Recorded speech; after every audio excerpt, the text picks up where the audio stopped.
Yo no veo nada, así que ustedes me dicen. Ahí está, ahí puedes arrancar. ¿Está? Bueno. Sí. Bueno, la idea era, que decía, eh, charlar un poco sobre dos temas que en realidad están vinculados, ¿no? Un poco algunos conceptos que son más ligados estrictamente a la epistemología del centro poiesis y particularmente de esta materia lectiva, que es el concepto de genealogía proyectual. Después vamos a trabajar algunos conceptos que tienen que ver con el concepto de original y de copia, los conceptos de original y copia tanto en Oriente como en Occidente, un tema que a mí me interesa, pero creo que tiene algunas vertientes y algunas cuestiones inherentes a los procesos proyectuales y a ciertos imaginarios ligados a la creatividad, que también es un tema, digamos, central del centro, perdón, sí, de las investigaciones de poiesis, ¿no? El estudio, o los estudios sobre la creatividad, que un poco el origen del centro tiene que ver con eso. Pero bueno, entonces el primer concepto es el de genealogía proyectual, que surge de algunas investigaciones que hicimos en poiesis sobre didáctica de proyecto, y en algún momento surgió esta posibilidad de vincular lo genealógico con la proyectualidad, ¿no? Es como una vinculación entre el pasado y el futuro, como una manera de ampliar la epistemología de la investigación proyectual, y basado sobre todo en esto, ¿no? En las relaciones o las no relaciones entre lo textual, lo visual y lo material.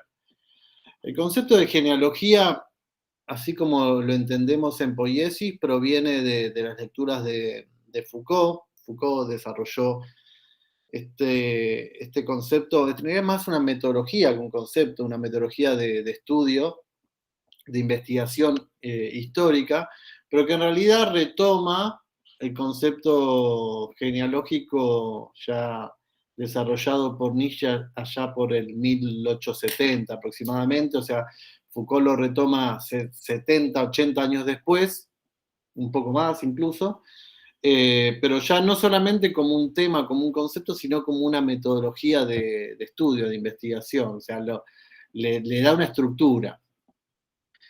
Y hay una serie de definiciones que son importantes para entender también dentro del universo Foucaultiano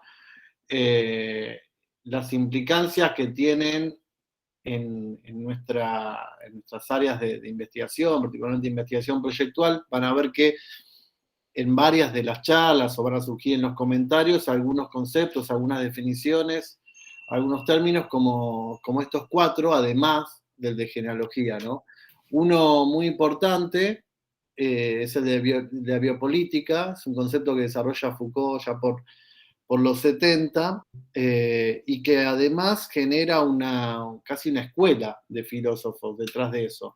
El otro día Fede hablaba de Agamben, de Michel de Certeau, bueno, son discípulos de Foucault que nacieron bajo este concepto de biopolítica, que hoy aparte está muy en boga porque Foucault lo desarrolla ya por los 70, ¿no? Y tiene que ver bueno, aquí está la definición literal de la biopolítica, con el modo en que el poder se transforma, pasando el gobierno a los individuos, o sea, lo que era hasta cierto momento el poder, digamos, materializado en relaciones de poder muy claras, como por ejemplo un rey y sus súbditos, mediante mecanismos disciplinarios, a gobernar el conjunto de los seres vivientes constituidos en poblaciones. Es decir, se dieron procesos mucho más sutiles con el tiempo, sobre todo en el siglo XIX, siglo XX, en donde a partir de mecanismos que son los dispositivos, que ahora los vamos a definir,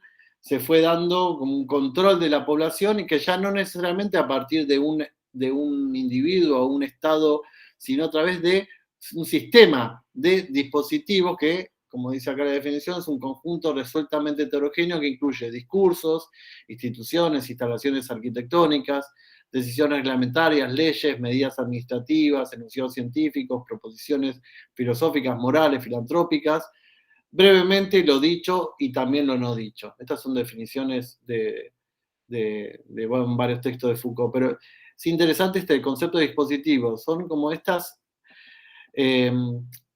discursos, las instituciones, habla de instalaciones arquitectónicas, un montón de mecanismos que están en la sociedad, a veces más explícitos, a veces más implícitos, por eso habla de lo no dicho, que gobiernan a los seres vivientes constituidos en poblaciones. De ahí la biopolítica, es decir, no es solamente la política entendida como un gobierno desde el poder, sino que es el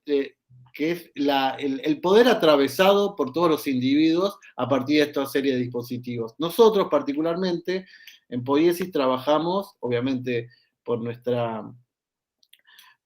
especificidad, con las instalaciones arquitectónicas y con los dispositivos del hábitat, ¿no? Ya algo creo que mencionamos y lo vamos a trabajar en la cursada. Pero bueno, no todos estos dispositivos operan desde el poder. Muchas veces operan también desde la resistencia.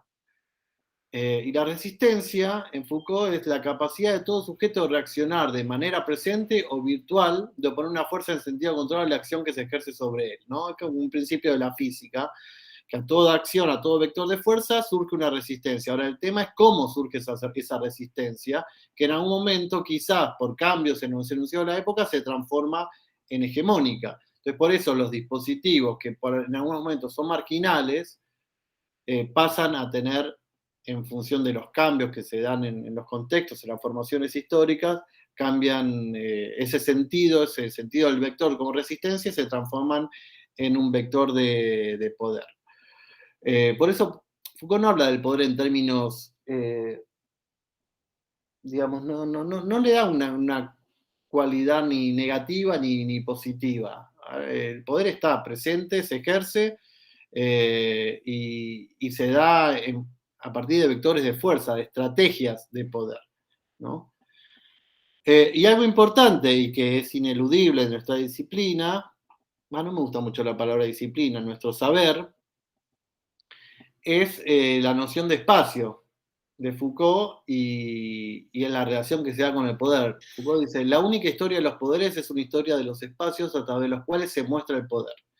La arquitectura y el urbanismo no constituyen un campo que se pueda aislar, ellos se mezclan con múltiples prácticas y discursos. Pero el espacio es el lugar privilegiado de comprensión de cómo opera el poder, ¿no? Esta simbiosis que se da entre los espacios materializados, o sea, entre las arquitecturas, instalaciones arquitectónicas, la conformación de las ciudades, que se materializan alrededor de las estrategias de poder, ¿no? Esto, bueno, se vio seguramente en las clases de historia 1, 2 y 3, lo habrán visto de manera muy, muy explícita, ¿no? Y cómo se van dando los procesos, no sé, es muy clara sobre todo en el periodo del barroco, la reforma, la contrarreforma, cómo la arquitectura actuó como un mecanismo de poder y que permanentemente sigue ocurriendo de esa manera, a veces de manera más sutil, a veces de manera más directa. No voy a entrar en detalles, pero bueno, todos los planes urbanos de Haussmann o la misma construcción de Brasilia o todos los planes urbanos, ya sea para la ciudad de Buenos Aires o cualquier otra ciudad, tiene algún tipo de vector de poder. Bueno, y en todas las acciones que vemos a diario, que leemos en los diarios, que ocurren, bueno, particularmente en la ciudad de Buenos Aires, este debate sobre Costa Salguero o el emprendimiento de IRSA en la ex ciudad deportiva de Boca, tiene que ver con esto, ¿no? Cómo se materializan las relaciones de poder en el espacio y en el territorio. Pero bueno, y ahí caemos en el concepto de genealogía, ¿no? Este desarrollo metodológico que impulsó Foucault a partir de las lecturas de Nietzsche. Y a mí me interesa como diferenciarlo fuertemente del historicismo. Foucault habla de la genealogía precisamente en contra del historicismo, de la investigación histórica como melancólica, ¿no? Nostálgica del pasado. Y dice, la historia nos protege del historicismo, de un historicismo que invoca el pasado para resolver los problemas del presente. Un buen estudio de la arquitectura campesina en Europa, por ejemplo, mostraría hasta qué punto es absurdo querer volver a las casitas individuales con sus techos de paja. ¿no? Por eso no, es importante esto de destacar que no es que pensamos en la genealogía o en el estudio de la arquitectura como una invocación al pasado, sino es entender en cada contexto por qué se dieron ciertas arquitecturas y por qué hoy ciertos problemas se pueden resolver de otra manera o se resolvieron de cierta manera en algún momento o en algún lugar y hoy ameritan otro tipo de resolución. Bueno, y después la alusión a Le Corbusier, ¿no? Que esta célebre frase que dice: la arquitectura debe ser la expresión de nuestro tiempo y no un plagio de las culturas pasadas. Nosotros en Poyesi somos como muy críticos, ¿no? De la reproducción de modelos ya, ya caducos, ya obsoletos, pero que de alguna manera están muy fuertes todavía en la formación arquitectónica y que reproduce soluciones, arquitecturas para un mundo que ya no existe, ¿no? Hablábamos de las formas de habitar y hoy más que nunca, ¿no? A partir de todo lo que estamos atravesando, decididamente hay formas de habitar que cambiaron, que ya venían cambiando y hoy son súper visibles, y la respuesta de la arquitectura no puede ser la misma que hace 20, 10 o 40 años. Bueno, no, y bueno, el tallecito del Partenón, dibujo de Le Corbusier del Partenón, siempre uno habla de Le Corbusier, digamos, obviamente como un rupturista, pero Le Corbusier estudió muchísimo la arquitectura y la arquitectura clásica particularmente. Y también, bueno, en este caso, bueno, no lo pegué aquí, pero esta es una imagen del Crystal Palace, no es reconstruido, pero que se incendió por la década del 30, no, bueno, y ahí quedó, no volvió a construirse, a reconstruirse. Y bueno, hay un textito de Le Corbusier muy interesante sobre Paxton y sobre la arquitectura, la primera arquitectura industrial, o sea, de 1850, y denota como un interés muy fuerte por la historia de la arquitectura, y obviamente para, una frase medio trillada, pero para romper los esquemas, los dispositivos ya instalados, obviamente hay que conocerlos primero, ¿no? Y bueno, en eso Le Corbusier era un erudito, digamos, de la historia de la arquitectura. Bueno, ¿y cómo llevamos este concepto de genealogía, que ahora vamos a ver con un poquitito más de profundidad, al aprendizaje de la arquitectura? Siempre digo que no es una metodología para hacer arquitectura, sino es para aprender arquitectura, para enseñar arquitectura, si es que puede enseñarse la arquitectura. Entonces decíamos, es una hermenéutica y una conceptualización sobre la cultura arquitectónica, es decir, es una interpretación. Y que de alguna manera se basaron en esas investigaciones que empezamos hace como 10, 15 años, a partir de la crítica al uso de los referentes en la arquitectura, ¿no? De manera, digamos, muy lineal, como un copy-paste.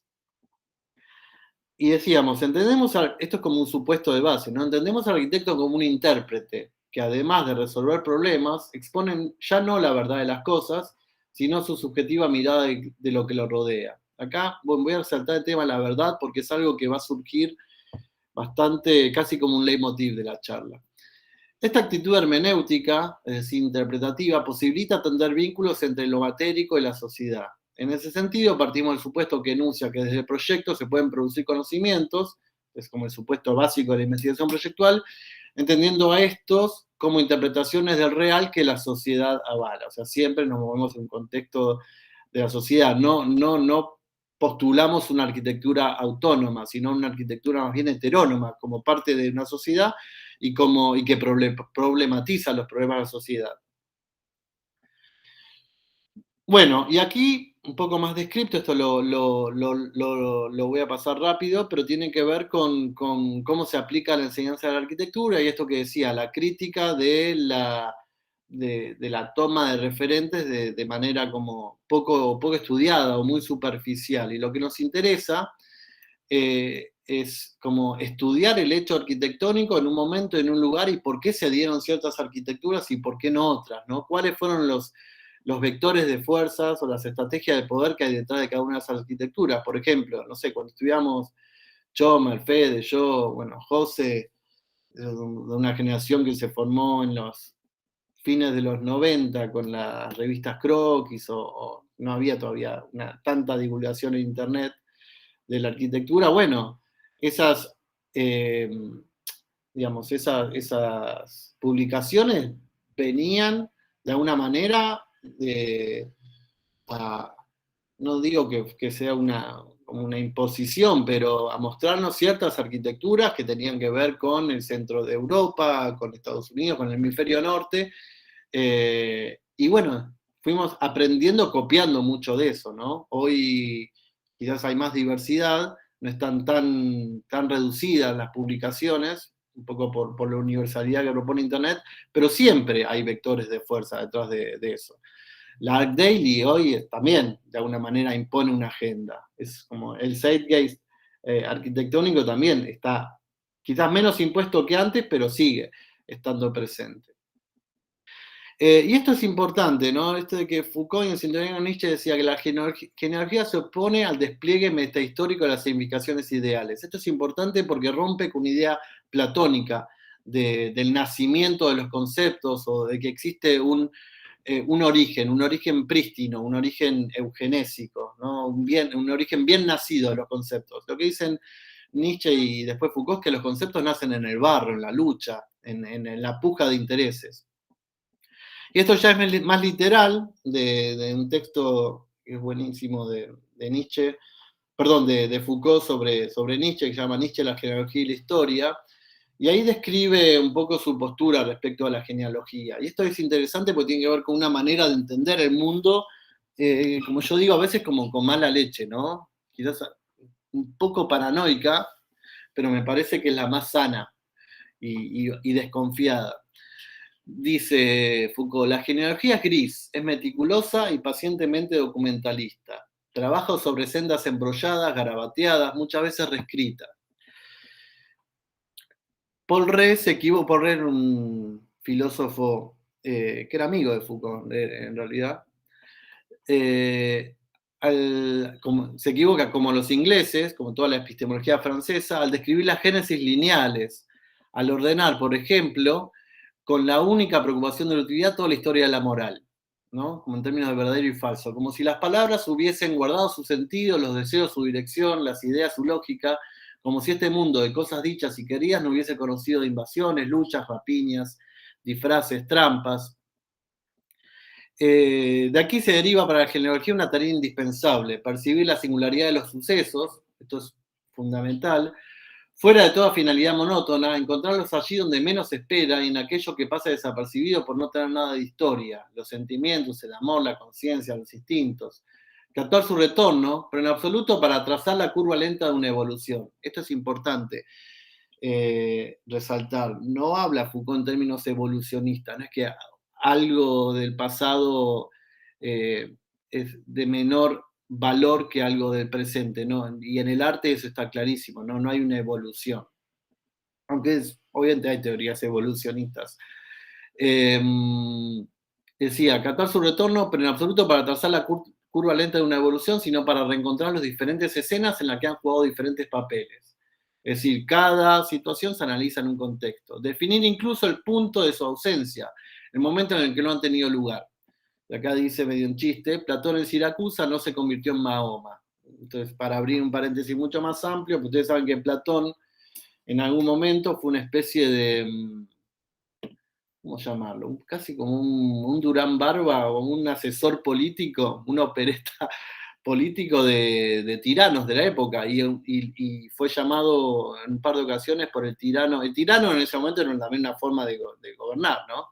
Más autoritaria, pero no necesariamente, era un tipo, una forma de gobierno en la antigua Grecia.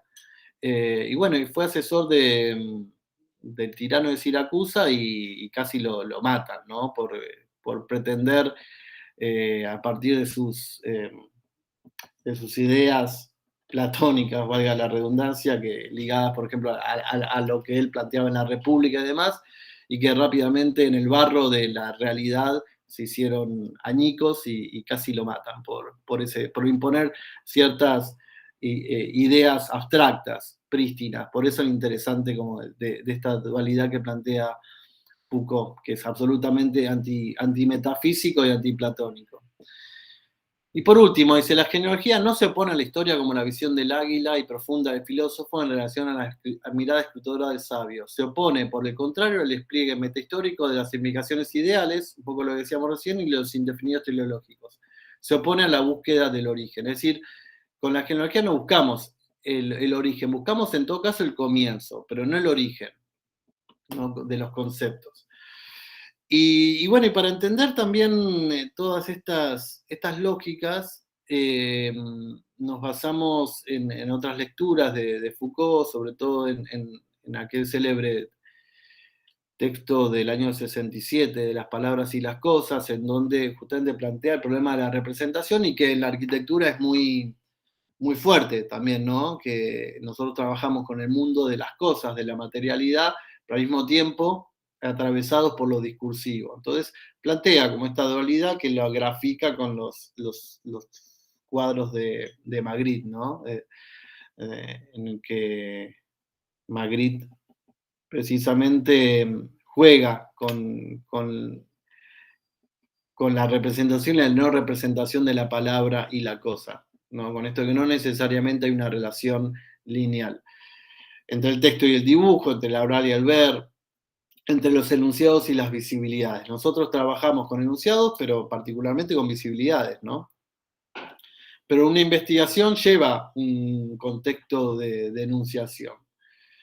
Bueno, y este textito, ¿no? Bueno, Foucault escribía también bastante divertido, casi como un literato. Dice, esto no es una pipa, sino el dibujo de una pipa. Esto no es una pipa, sino una frase que dice que es una pipa. La frase, esto no es una pipa, no es una pipa. En la frase, esto no es una pipa, esto no es una pipa. Este cuadro, esta frase escrita, este dibujo de una pipa, todo esto no es una pipa. Bueno, esto lo voy a pasar más rápido, no necesariamente voy a hacer mucho hincapié, pues lo vamos a ver muchas veces durante la cursada, pero es como, ¿cómo podría graficarse? Esto es como todo lo que hacemos, una ficción, y muy sintética y reduccionista, ¿no? Pero cómo entre el decir y el hacer está el pensamiento arquitectónico, ¿no? Que implica desde el decir de un programa complejo que tiene que ver con decisiones proyectuales ligadas, bueno, a lo programático, algunas decisiones tectónicas y demás, y entre la producción y ese programa complejo está el pensamiento arquitectónico y la construcción de los problemas, que es un poco lo que nos interesa en esta cursada. Y después, a partir de esta ida y vuelta entre los enunciados y la producción, se da un proceso iterativo que consta de diferentes instancias, que pueden ser infinitas, hasta lo que uno defina, en el que ese pensamiento funciona a veces como conjunciones y a veces como disyunciones, por la no linealidad de la palabra con la cosa, y al mismo tiempo con una instancia de autoguía y autoevaluación, ¿no? Lo que a nosotros nos interesa resaltar en la totalidad es la coherencia interna de todo este proceso. No necesariamente que cada decisión esté argumentada, sino que la coherencia interna entre el discurso y lo producido sea consistente, ¿no? Como una investigación tiene que tener esa consistencia, una investigación proyectual. Bueno, esto lo voy a pasar, va a quedar más para cuando hablemos de Tejné, de la tectónica, y lo vamos a retomar cuando Robert dé su teórica. Y algunas cuestiones que son importantes, sobre todo, bueno, ahora cuando trabajamos más sobre la genealogía, en este caso arrancamos con la música y con algunas referencias arquitectónicas, pero que otro día charlábamos sobre lo rizomático del pensamiento de la investigación proyectual y particularmente lo genealógico.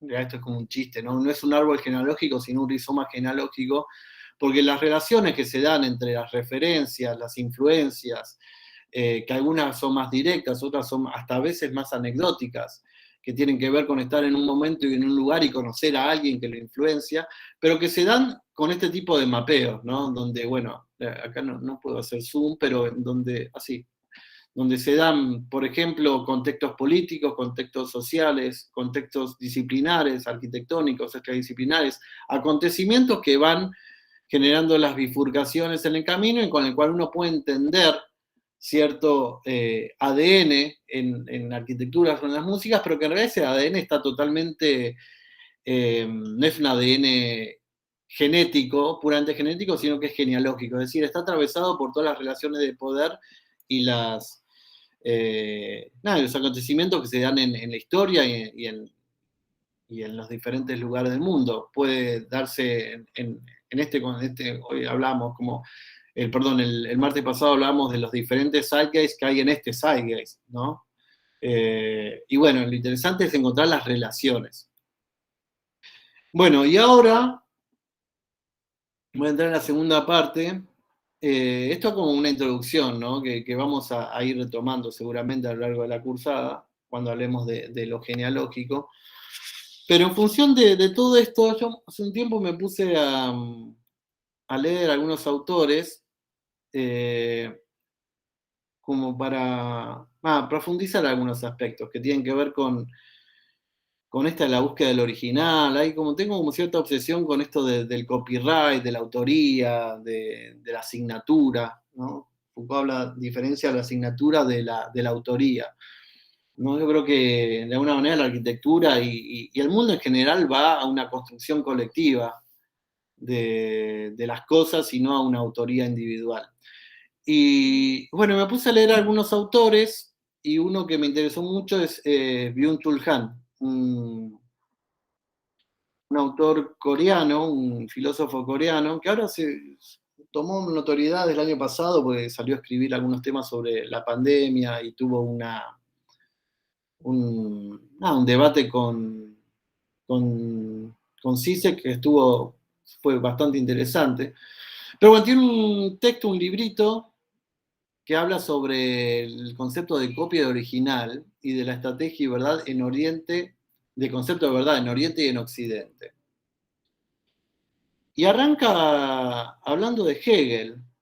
Y a mí me parecía que era interesante también la alusión que hace sobre China Hegel en 1850 y Trump hasta hace, bueno, por suerte dejó de ser presidente de Estados Unidos hace poco, pero que recuerdan, cierta obsesión con China. De hecho, hablaba del coronavirus como la gripe china, ¿no? Diseñada por China para dominar el mundo, ¿no? Y bueno, aquí hay como un denominador común, ¿no? Entre Hegel, que decía que los chinos se comportan de manera astuta y taimada, y bueno, decía con cierta sutileza, poner al lado de la frontalidad y la brutalidad de Trump diciendo que los chinos directamente son unos tramposos. Pero hay mucho de esto, ¿no? En nuestra cultura occidental, esta mirada sobre China que tiene que ver con la mentira, con la astucia, y bueno, y con la copia, ¿no? Entonces ese es un poco el tema que nos va que a mí me interesó y que voy a tratar como de detallar esta charlita. Decíamos, Byung-Chul Han es un tipo muy interesante, tiene una vida que, bueno, vemos de los genealógicos también es interesante entender cómo llegó a escribir sobre estas cosas. Él es coreano, de Corea del Sur, nació en una familia, una buena posición, una familia de profesionales, de ingenieros, y bueno, y un poco su primera vocación, era más, un poco creo que su imposición familiar lo llevó a estudiar ingeniería metalúrgica, ¿no? Y un día se dio cuenta, nada, tenía como el futuro asegurado, obviamente, en un país con una industria muy pujante, y un día flasheó estudiar literatura y se fue a Alemania a estudiar literatura, a la Universidad de Friburgo, donde fue rector Heidegger. Y ahí se dio cuenta que estudiar literatura alemana no era lo suyo, y le pareció más sencillo ponerse a estudiar filosofía. Y bueno, hizo sus tesis sobre Heidegger, después trabajó sobre Hegel, y de a poquito se fue metiendo también con la epistemología francesa. Y bueno, ya hace unos años, 10 años, empezó a cobrar notoriedad y a escribir una serie de textos que critican. Es interesante porque es postestructuralista, tiene que ver también un poco con todo el contexto de los aceleracionistas, bueno, de Bifo Berardi y demás, pero lo interesante es que tiene una mirada oriental de los problemas occidentales. Y bueno, y escribió un texto, un librito que no sé si me ven, tengo aquí, muy cortito, muy interesante. No digo fácil de leer porque está lleno de palabras en chino y traducciones y demás, pero que se llama Shanzai, el arte, la falsificación y la deconstrucción en China. Eh, y bueno, y ahí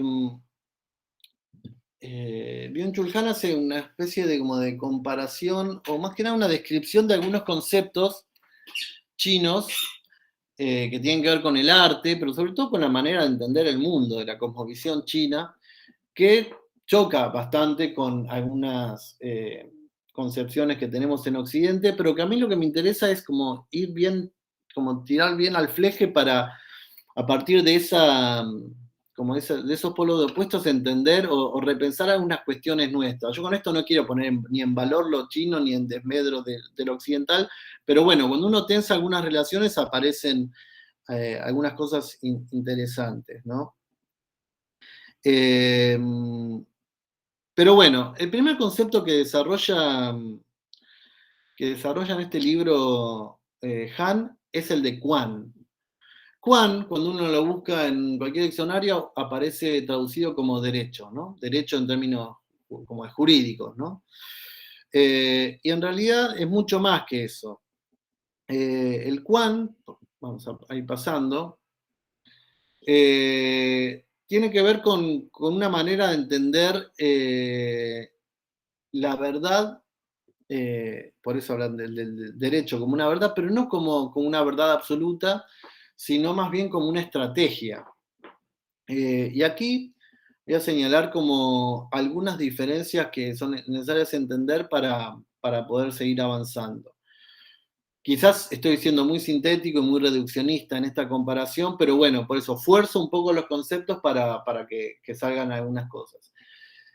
Si en Occidente estamos regidos por la noción de verdad, recién hablamos de la verdad platónica, la metafísica occidental, bueno, en Oriente, y también estoy siendo muy generalista, lo importante no es tanto la verdad, sino el vacío y la estrategia. Y ya no interesa tanto la autenticidad, sino lo que importa es más bien el nihilismo o la nada, la ausencia, y en lugar del ser y la permanencia, lo que tiene más preponderancia en el pensamiento es el cambio. El cambio y el camino, el Tao, o sea, el proceso.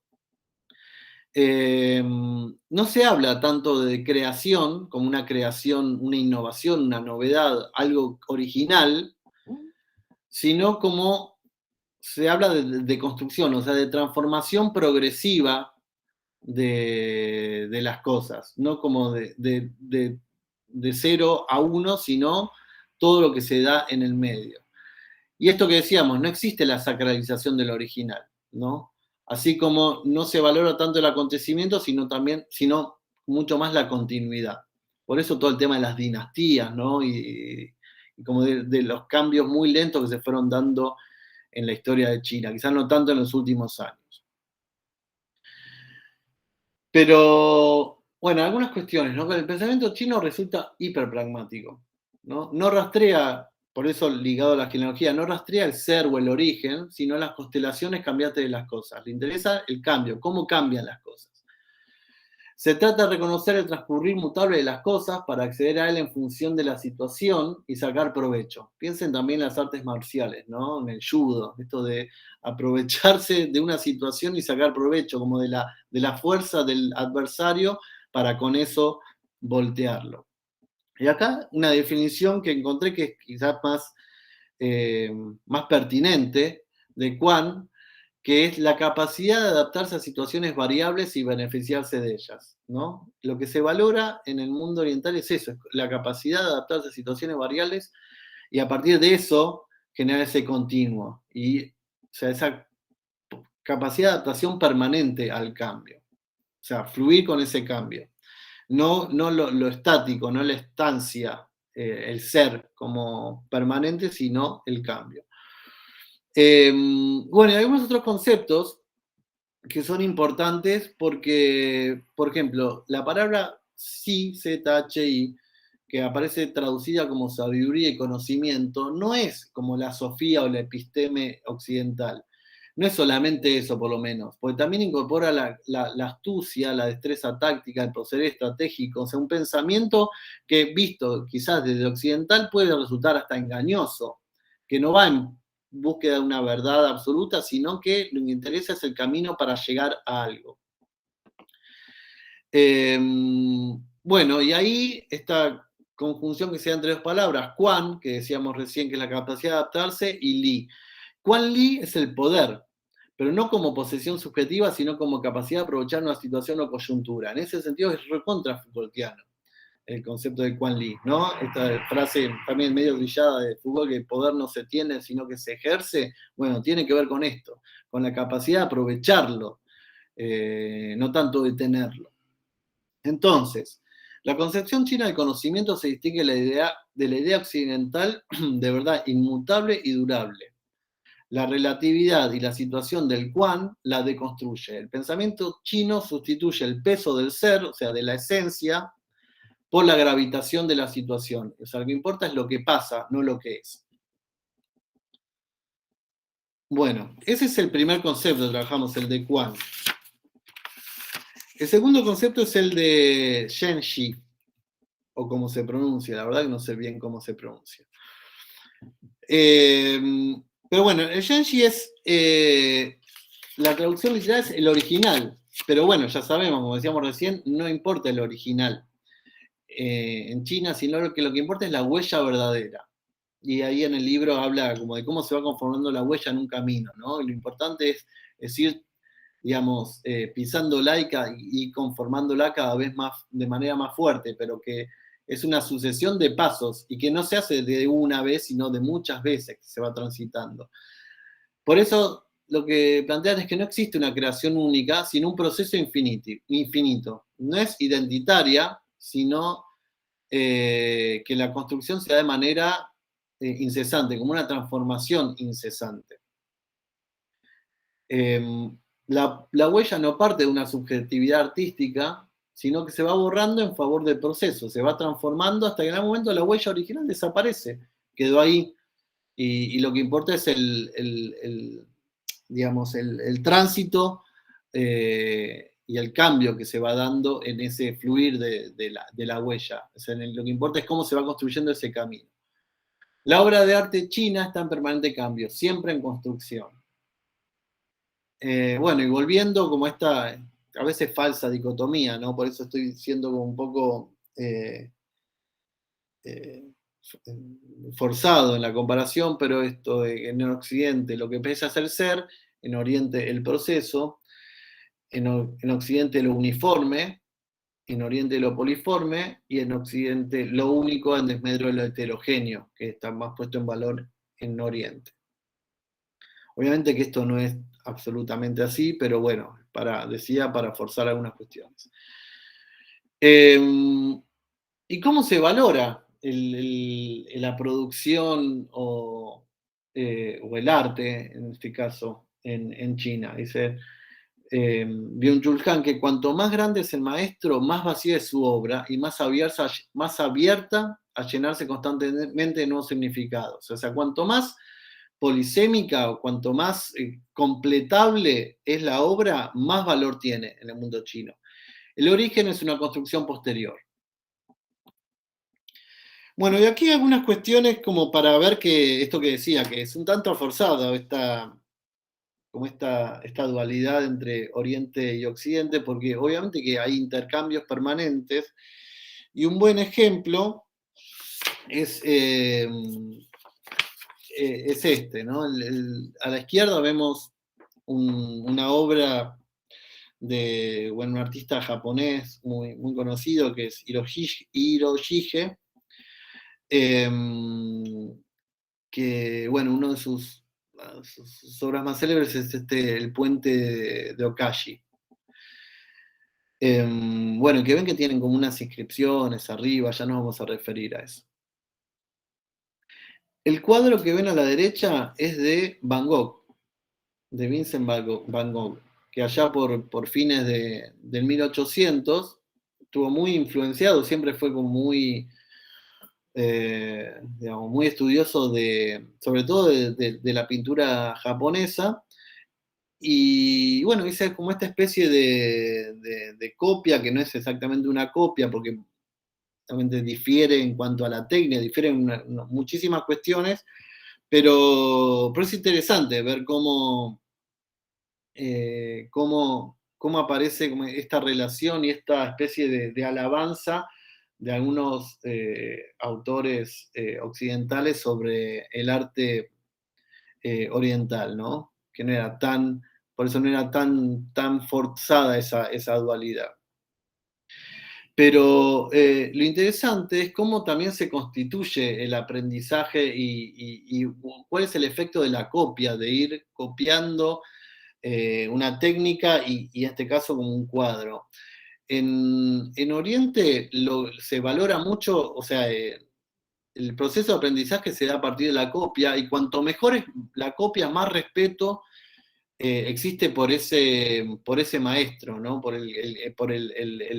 aquel que enseña a un discípulo. Por eso la importancia, digamos, del proceso técnico de reproducción.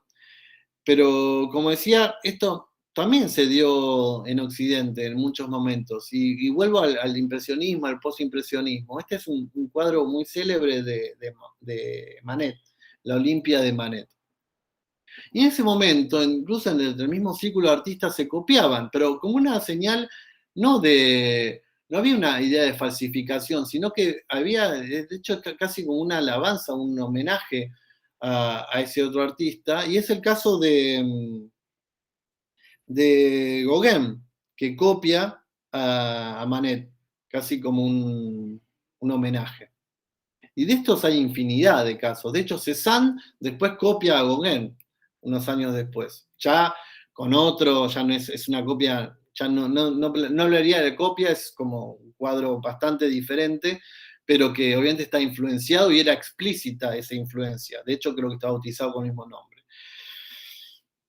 Bueno, y me remito un ratito a Picasso, que tenías como esta frase célebre, seguramente conocen, que un artista copia y un gran artista roba, ¿no? Para romper un poco con esta idea de la, de la falsificación y que bueno, que el arte tiene como un copyright tan claro que la autoría es una cuestión individual, ¿no? Entonces, bueno, obviamente fuerza todo y lo lleva como a esta frase provocadora.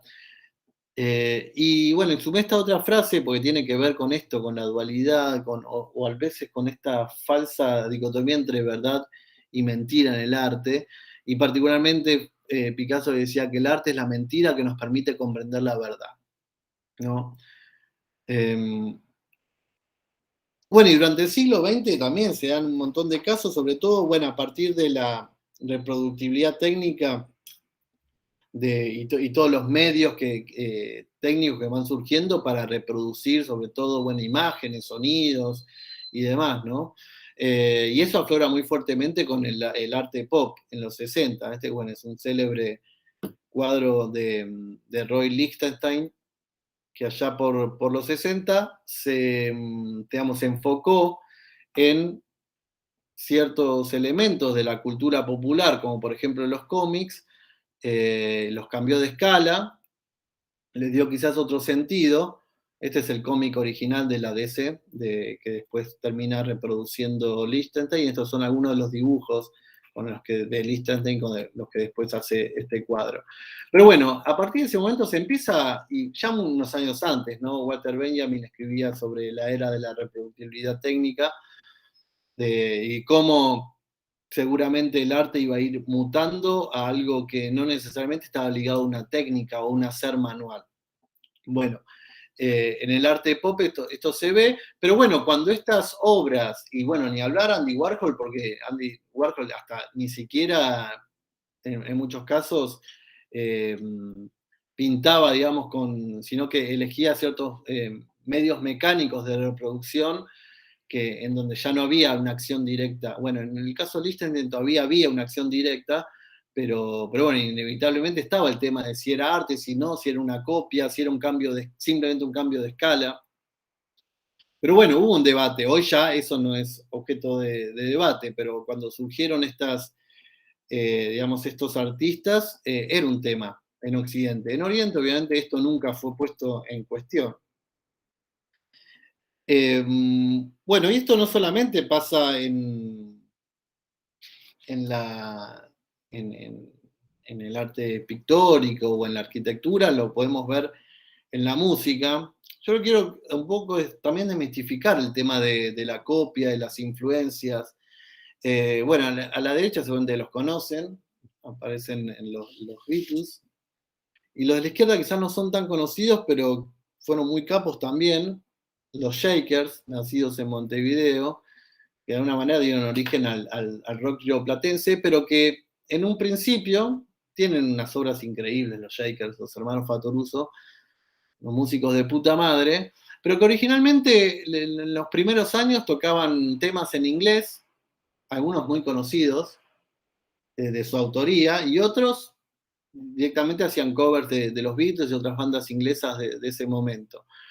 Pero bueno, claramente había una influencia muy fuerte, pero a partir de esa influencia también se fueron dando otras cosas, y de hecho, no sé, tanto para Charly García, o Spinetta, o todo el rock nacional, la influencia de los Shakers fue tan notable como de todas las bandas inglesas, ¿no?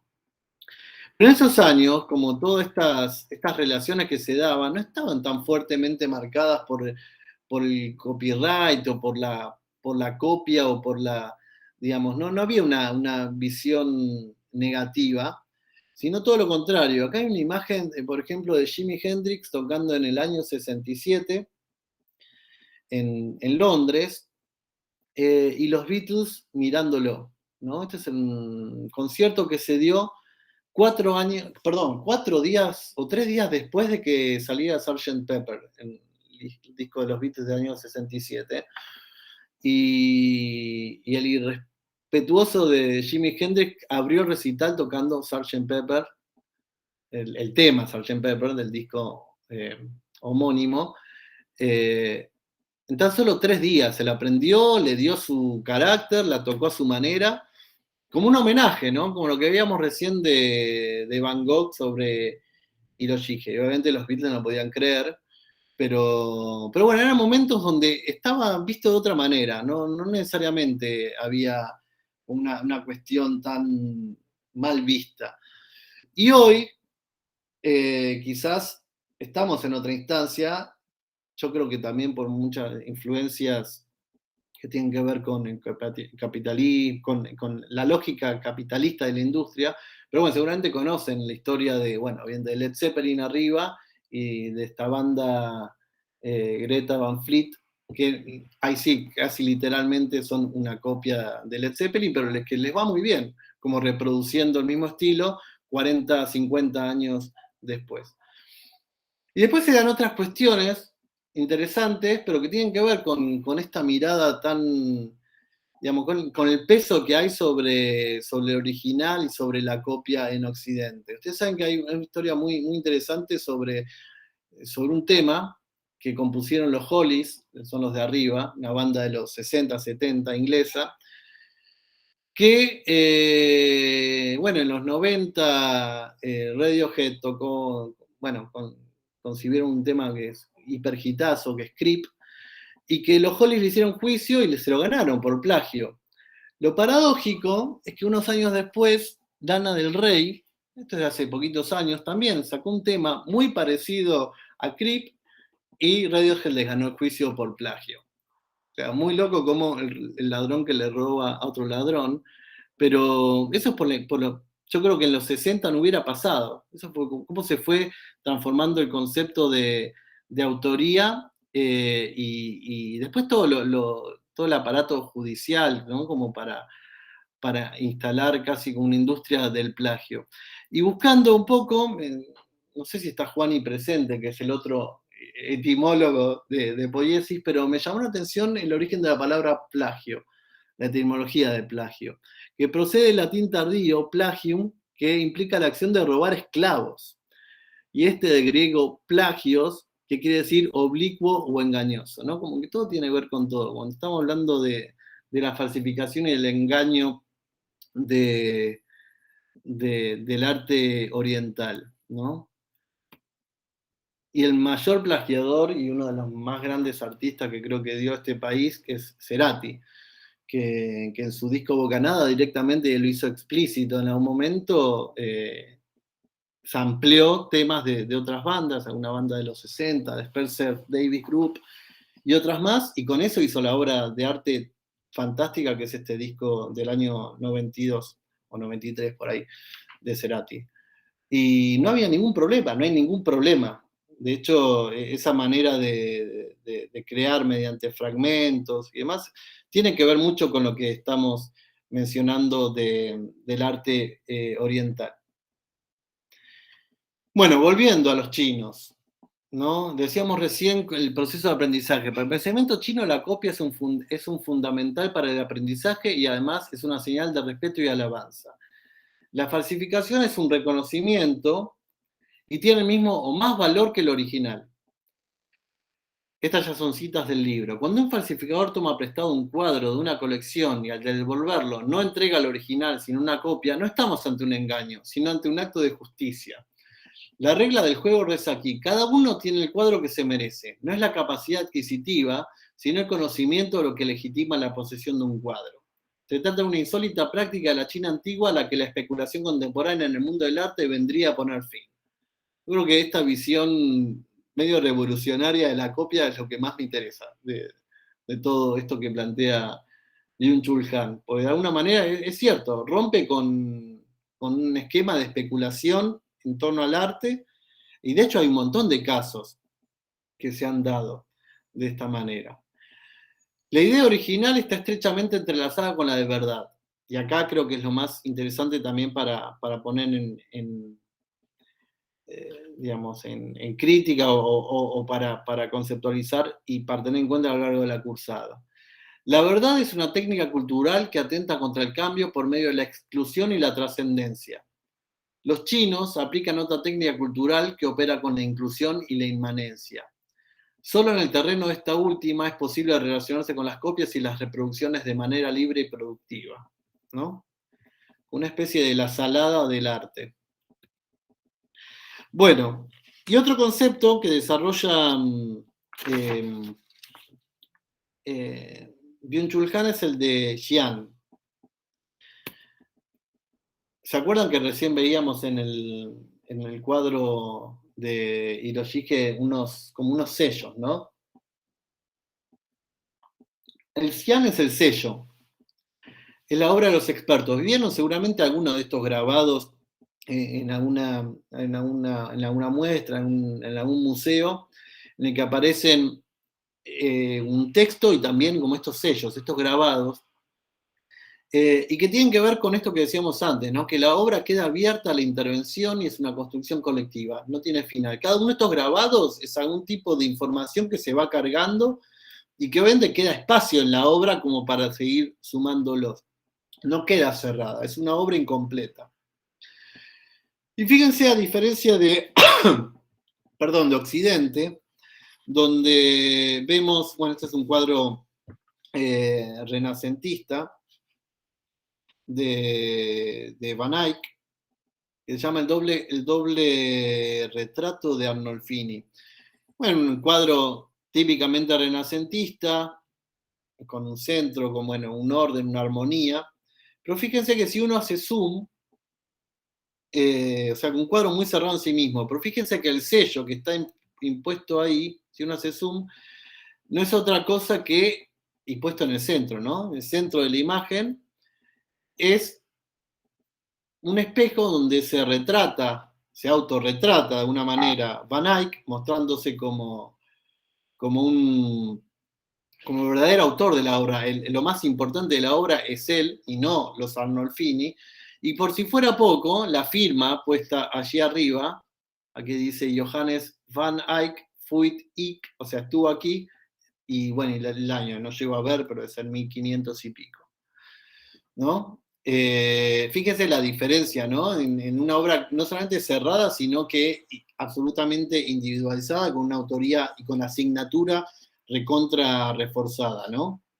Acá aparece, sobre todo en el Renacimiento, cuando surge la idea de sujeto creador, de autoría, como se empieza a generar como esta, digamos, esta brecha cada vez más grande. Piensen en términos de arquitectura que hasta el Renacimiento, si bien obviamente existían arquitectos o maestros, la construcción era colectiva. Se podían identificar algunas autorías, pero no sé, la construcción de las iglesias góticas estaba planteada como una construcción colectiva de los gremios, ¿no? No como y con estructura de maestros, de aprendices y demás, que se iba, aparte, continuando en el tiempo y mutando. Bueno, a partir del Renacimiento, con la idea del sujeto creador y la autoría, que bueno, nosotros en la arquitectura lo tenemos como casi planteada muy fuertemente en Brunelleschi y en Alberti, bueno, ese distanciamiento con el pensamiento oriental se hizo cada vez más grande. Ya entrando al final, penúltimo concepto, el de Fussi, que me parece como también uno de los más interesantes, que es el de copia, el verdadero, la traducción literal es la copia. Pero bueno, seguramente ustedes conocen estas estatuas, las estatuas de los guerreros de terracota, se encontraron en la década del 80 enterrados, y bueno, y cada vez que se enterraban encontraban más. Ustedes saben que en realidad estos guerreros, si uno analiza, están como armados por módulos, son como componentes de la cabeza, el traje, las manos, son moldeados individualmente y en la combinación da infinidad de respuestas. Entonces, bueno, por eso se conforma como un ejército modular, muy como a la manera de la cosmovisión china. Y hace lo que menciona bien Chulhan, es como una anécdota, pero que pinta de cuerpo entero como esta visión tan diferente del original y la copia en Occidente y en Oriente. En Hamburgo, el Museo de Antropología de Hamburgo, que es uno de los más importantes de Europa, se hizo en el 2007 una muestra sobre arte chino.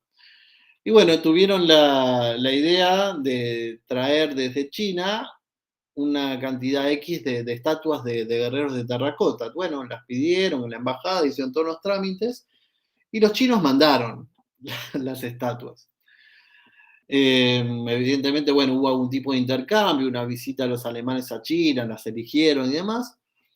Y no sé cómo fue, pero que los alemanes detectaron que las estatuas que habían llevado a Alemania, Hamburgo, eran copias de otras que habían visto ellos allá en China y que no eran las mismas que habían pedido que estuvieran expuestas. Bueno, y eso generó un conflicto un conflicto diplomático al punto que se canceló la muestra, y el argumento de los chinos era muy sencillo. O sea, hace 3.000 años que venimos copiando estas estatuas. Entonces, ¿cuál es la diferencia entre las que están en China o las que llevamos? O sea, en realidad lo que importa es como esa modulación, esa repetición que da sentido a la totalidad, ¿no? Y fíjense cómo trastocado con esta visión más germana, digamos, del original, de la esencia, que es totalmente antagónica con esta idea de la ausencia o de la repetición y de la modulación que tiene el pensamiento chino. Bueno, y algunas otras definiciones que tienen que ver con el original con el Fusi, con la copia, ¿no? El Fan Shiping, que es la recreación con diferencias del original, y el Fushiping, que es la producción exacta, ¿no? Con el mismo valor que el original. Y aquí hay otro caso interesante. Esta construcción que ven aquí es el santuario de Ise, que está en Japón. Que la UNESCO lo había declarado Patrimonio de la Humanidad, no sé bien en qué año, pero no hace mucho. ¿Qué pasó? Después de 7 años, los japoneses desarmaron este templo y lo volvieron a armar con otras piezas. Es un templo de madera que, bueno, obviamente tienen los planos y cada 7 años ellos interpretan que lo tienen que rearmar. Entonces, en realidad, la construcción tiene no más de 7 años, a pesar de que ese lugar y este diseño tiene miles de años, más de 1000 seguro. ¿Y qué pasó? La UNESCO le sacó como el carácter de Patrimonio de la Humanidad porque no es el original, sino que es una reproducción infinita del mismo templo que tiene más de 1000 años. Entonces, fíjense también cómo funciona la cultura en ese sentido. Pero como siempre digo, no fue siempre así. Y un ejemplo clarísimo es el de Bernini.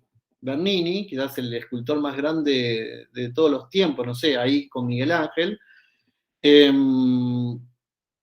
se le encargó reconstruir, había una ruina romana, la estatua de Ares, que bueno, fue encontrada ya por el 1600 y pico en alguna excavación en Roma, y se le pidió el encargo de reinterpretarla, y bueno, y esta estatua tiene partes originales y partes que rediseñó y reinterpretó Bernini, y no hubo ningún problema, no hubo ningún problema con eso. No es que fue sacrílego con el original, sino todo lo contrario, fue una reinterpretación a partir de una base. Pero bueno, eso empieza en el siglo XVII, empieza en Europa, sobre todo, empieza a verse de manera negativa el tratamiento de las piezas originales, y que tiene que ver también con nuevos enunciados que van surgiendo en la historia, ¿no? Hay un cambio de enunciados y en función de eso cambian las visibilidades. Y tiene que ver con el origen, por ejemplo, del turismo, la museificación y la arqueología. A partir de ese momento el patrimonio se transforma en algo estanco, en algo estático, deja de ser algo mutable. Ustedes saben que, por ejemplo, Roma, las calles de Roma están construidas, o muchos edificios, a partir de las piezas que fueron sacando de los romanos, por ejemplo, el Coliseo, o el Teatro de Marcelo, que es un edificio que originalmente era un teatro, después adquirió un montón de usos, fue mutando y bueno, hoy está, digamos, parte residencial, parte museo, no sé, hay comercios. No había una mirada museificante de la ciudad o de las obras, sino que estaba permanentemente en cambio y en transformación. Me parece interesante también como esta mirada sobre el patrimonio como algo que está permanentemente en cambio. Y un ejemplo de esto es, ya yendo más a la arquitectura, es el Museo de Ningbo de Wang Shu y Lu Wenshu, me los anoto porque siempre me olvido, esta pareja de arquitectos chinos, ganadores del Pritzker hace unos años, que tuvieron el encargo de hacer el Museo de Historia de esta ciudad china, en donde, bueno, en lugar de repensar, de pensar de cero un edificio con una nueva materialidad, como era el Museo de Historia, lo que hicieron, vieron que en China, precisamente en relación a todo lo que estamos hablando, las ciudades van mutando a una velocidad tremenda, y lo que hicieron básicamente es reconstruir la memoria del lugar a partir de la construcción con todos los escombros que fueron recolectando la demolición y de toda la renovación urbana que estaba teniendo la ciudad, ¿no?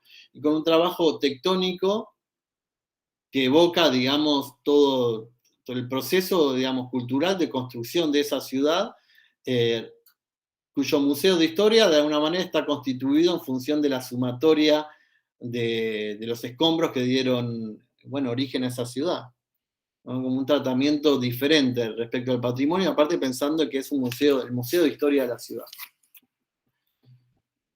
Bueno, esto se lo dejo a Robert para cuando dé la teórica de la tectónica, pero bueno, bellísimo tratamiento tectónico de la piedra y la reinterpretación de esa tectónica. Bueno, entonces, resumiendo también, ¿cómo es el modo de producción china? No es iteración, es iteración, no creación. Es recurrencia, no revolución, o sea, no hay un cambio de naturaleza brusco, sino que va mutando en el tiempo con cierta lentitud, y que no está pensado en términos de arquetipos, sea, de un único que se reproduce, sino de módulos, como recién veíamos en las estatuas de terracota. El propósito no es producir un objeto singular y original, sino una producción en masa que permite variaciones y modulaciones. A mí esto me interesa particularmente por el tema de la masividad, y en nuestro caso, cómo llegar a más arquitectura para más gente, no en una arquitectura original, singular, casi una arquitectura exclusiva. La relación con la naturaleza no es mimética, sino funcional, ¿no? Lo que observan los chinos son los cambios, las mutaciones que se van dando en la naturaleza. No es la copia de la naturaleza, sino es entender la misma lógica del metabolismo de la naturaleza. Y esto de que la naturaleza genera variaciones sin intervención de un genio. Y el último concepto, así no los aburro más, es el de Shansai, que quizás es el más divertido, que es el que da nombre al libro de Byung-Chul Han. Shansai es el fake, es la copia, la falsa copia, ¿no? Lo que carga de toda la connotación negativa. Pero al mismo tiempo es lo más interesante porque es lo más subversivo. Lo que plantean los chinos es que la creatividad radica en la flexibilidad y la adaptabilidad, lo veíamos en el primer concepto, ¿no? Del Quan. Y tiene un efecto subversivo frente al poder económico y los monopolios. No hay autor, es descreación. Lo que para Occidente es plagio, fraude y robo, para el pensamiento Shansai es la variación, combinación y mutación. Al punto que ya sabemos las consecuencias y hoy por hoy es muy difícil identificar cuál es verdadero y cuál es falso. Cosa que creo que es un dato muy valorable. Pero bueno, hace unos años habían largado como copia del iPhone el iPhone, o bueno, la versión china del Mercedes-Benz, a que solamente le cambiaron una patita del logo, o las nuevas ciudades chinas en las que no hay ningún prurito en decir, bueno, reproducimos un poquito de París y no solamente hacemos un Champs-Élysées, sino que le metemos la Torre Eiffel y no hay ningún problema. Y este es como el punto más alto, ¿no? La Ronchamp, que estaba, ahora no recuerdo cuál era la ciudad, la tenía anotada por ahí, pero que bueno, alguien decidió, digamos, un fan de Le Corbusier dijo, voy a hacer mi propia Ronchamp, y se mandó la copia Ronchamp. Y fíjense, hay muy pocas fotos de esto, ¿por qué? ¿Qué pasó? La Fundación Le Corbusier ganó el juicio y en el 2006 la tuvieron que demoler. Así que fíjense cómo funciona, ¿no? Esta cuestión del peso sobre el copyright y el original, y que no es la visión unívoca que hay en el mundo. Bueno, hasta acá, no sé, creo que no tengo mucho más. Esta es la palabra fin en chino. Así que, bueno, espero no haberlos aburrido y ahora dejo de compartir y charlamos un poquito, si les parece. Dejé de presentar, ahí está. Ah, sí, lo de la ciudad de la punta. Ay, se me fue el comentario. La ciudad de la punta es fantástico. ¿Conocen ese caso? San Luis, que es como una república aparte, que fundaron. Y el otro día estuve con un ministro de San Luis y explicaba por qué tuvieron que hacer eso, porque no tenían posibilidad de comprar tierras, no sé qué cuestión política había, fundaron una nueva ciudad, hicieron el Cabildo, la Recoba, la Plaza de Mayo, es como su propia Plaza de Mayo. Genial. Sí, hay una que se incendió una, creo que era la casa de Tucumán, y una vez que estaba incendiada, como dijeron, como no lo podían terminar de refaccionar, dejaron los restos, hicieron una a unos cuantos metros. Genial. Hay dos. Y la Recoba es como un hotel, es como un hotel 5 estrellas, es como una versión trash, pero bueno, no sé. Yo conozco a la persona que hizo esas réplicas. Ah, mirá. Hay una pirámide también, ¿no? No, hizo todo. Es el mismo que hizo Tierra Santa. Ah, mirá. Interesante dato. Tremendo. No, pero es que justamente, ¿entendés? Es una persona que hace muñecos. Es el que hace los muñecos, el de Olmedo, los que están, digamos, en la plaza, en la vereda, que sacás la foto, todo eso. Increíble. No, Mirá. igual así que el chabón es lo más. Él bueno, sí. está muy de hecho, encargado. ahí cerquita O sea, es increíble. Hay un estudio de cine y está lleno de esos muñecos que vos decís. Yo no sabía que era. ¿Por Darwin? No sé, pero son muñecos, parecen hechos como de papel maché o un material similar. El estudio de él está en Darwin, ¿vieron? Frente a la... Bueno, es que ahora que existe la esquina de Córdoba de Juan B. Justo... Claro, sí, el edificio de ladrillos. Que me cambió todo, bueno, está, la aceitera es donde están los lofts de Darwin, bueno, ahí en diagonal, en la esquina, van a ver que asoma una jirafa, está Perón, sí. Bueno, ese es Pugliese, es el autor. Increíble. Bueno. A ver, no sé, algún comentario.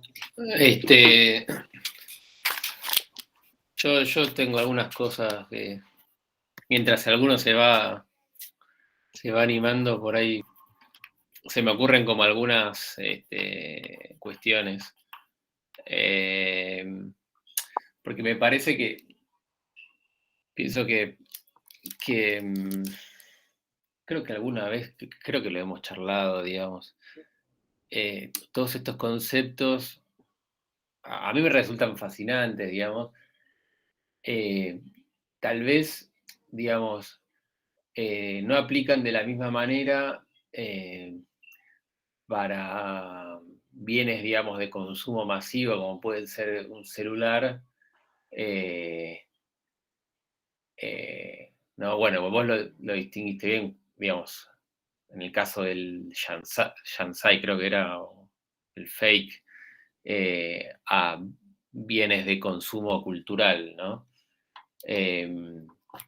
Creo que, digamos, en el caso del Shansai, no sé si era así que es la palabra, se produce como una interdependencia entre sistemas económicos que si faltase una de las partes habría como una descompensación, digamos, ¿no?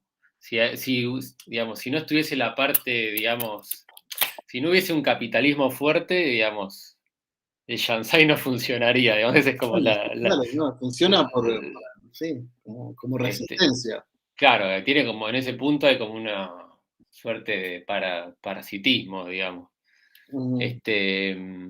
Y después me parece que sí, en todo lo que es, digamos, en la cuestión, si se quiere, como más artística y demás, sí me parece que veo como muchos puntos interesantes, sobre todo en el concepto de lo que es la co-creación y demás, que hubo como mucho de eso, inclusive en los 60,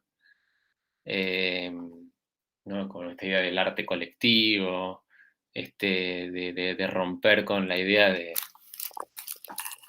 autor, y mismo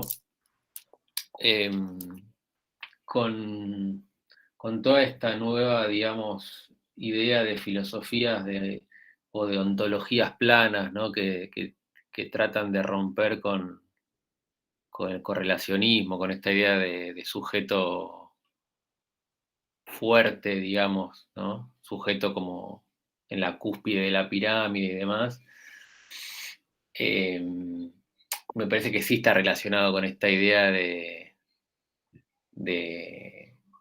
digamos, de una autoría como mucho más relativa.